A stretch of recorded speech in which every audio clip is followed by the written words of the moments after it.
అచ్చంపేటలో హరీష్ రావు మాట్లాడుతున్నారు. ఆ లైవ్ చూద్దాం. ఏ కార్ లీడర్ అయినా చారణ మందం పోతారు, కానీ ఇక్కడ మాత్రం 5 పైసలు కూడా పోలే. అంటే ఈ కార్యకర్తలు ఎంత గొప్పవాళ్ళో నిజంగా మీకు మీ అందరికీ నా హృదయపూర్వకమైనటువంటి కృతజ్ఞత ధన్యవాదాలు తెలియజేస్తా ఉన్నా. అచ్చంపేట బిడ్డలంటే నిజమైన పులి బిడ్డలు. మా నల్లమల బిడ్డలంటే ప్రేమకు, ఆప్యాయతకు, నమ్మకానికి, నిజాయితీకి మారుపేరని చెప్పి మీరందరూ కూడా చూపించుకున్నారు.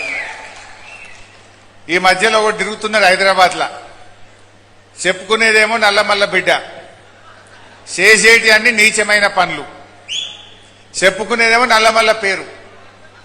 వాస్తవానికి మీరు అసలు సిసలైన నల్లమల్ల బిడ్డలు. ఎందుకు? మీ మాటలో స్వచ్ఛదనం ఉంటుంది, మీ మనసులో ప్రేమ ఆప్యాయతలు ఉంటాయి. మీరందరూ కూడా ప్రేమతో ఆప్యాయతతో అబద్ధాలు చెప్పకుండా నీతిగా నిజాయితీగా బతికే బిడ్డలే అసలైన నల్లమల్ల బిడ్డలు. ఈ నల్లమల్ల పేరు చెప్పుకొని ఇలా హైదరాబాద్ లో 4 క్యాంప్ ఆఫీసులు కట్టి విలాసవంతమైన జీవితం గడుపుతున్నాడు రేవంత్ రెడ్డి. నిజంగా మీలో ఈ నల్లమల బిడ్డల్లో ఉండే నిజాయితీ, ఈ నల్లమల బిడ్డల్లో ఉండే ప్రేమ, ఆప్యాయత, మాటకు కట్టుబడే తనం, అబద్ధాలాడని గుణం రేవంత్ రెడ్డిలో చారణ మందం ఉన్నా ఈ రాష్ట్రం కొద్దిగా బాగుపడుతుండే. కానీ రేవంత్ రెడ్డి ఏమైపోయింది? 2.5 సంవత్సరాల్లో పాలేందో నీళ్ళేందో తేలిపోయింది. రేవంత్ రెడ్డి మొనగాడు కాదు, వీడు పెద్ద మోసగాడు అని చెప్పి ఇలా రాష్ట్ర ప్రజలకు అర్థమైపోయింది. ఇది నేను ఉత్తగంటలేను.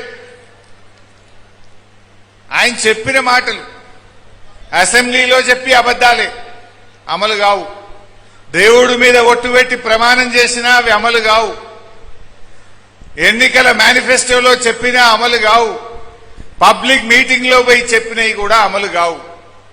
అబద్ధాలకు బ్రాండ్ అంబాసిడర్ అంటే అబద్ధానికి అంగీలాగు దొరికితే ఎట్లుంటది అంటే రేవంత్ రెడ్డి లెక్క ఉంటుంది. ఇది నేను ఏదో విమర్శ కోసమో రాజకీయం కోసమో చెప్తలేను. ఒకసారి చూద్దాం, నేను ఆ స్క్రీన్ మీద కూడా చూపిస్తా మీకు. ఆయన అబద్ధాలు ఒక 5-10 నిమిషాలు 4-5 నిమిషాలు చూపించి మళ్ళీ మనం ఉపన్యాసంలోకి పోదాం. ఎందుకంటే ప్రజలకు తెలవాలి, మీరు కార్యకర్తలుగా ఈ విషయాల్ని ప్రజల్లోకి తీసుకువెళ్ళాలి. రేవంత్ రెడ్డి మాట నమ్ముకుంటే శంకరగిరి మాన్యాలే పడతాం మనం అనే ముచ్చట ప్రజలకు పోవాలి.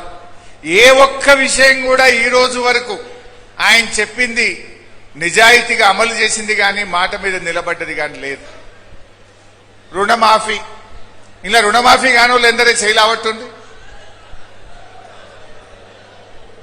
ఆల్మోస్ట్ 60 పైసల మంది రుణమాఫీ కాలేదని చేతుల్లా పట్టారు. ఏం చెప్పిండు రేవంత్ రెడ్డి? పార్లమెంట్ ఎన్నికల ముందు కనబడ్డ దేవుని మీద ఒట్టు పెట్టిండు. అసెంబ్లీ ఎన్నికల ముందు ఏం చెప్పిండు? కేసీఆర్ 2 సార్లు రుణమాఫీ చేసిన అంటుండు. ఉరుకుర్రి, మళ్ళా బ్యాంకుకు ఓన్రి, అప్పు తెచ్చుకోన్రి, నేను రాగానే 2 లక్షల రూపాయలు రుణమాఫీ చేస్తా అన్నాడు. చేసినాడే? ఒకసారి అది కూడా చూద్దాం. ఇక ఎట్లా ఎన్నిసార్లు ఒట్టు పెట్టిండో, ఎన్ని దేవుళ్ళ మీద ఒట్టు పెట్టిండో. మన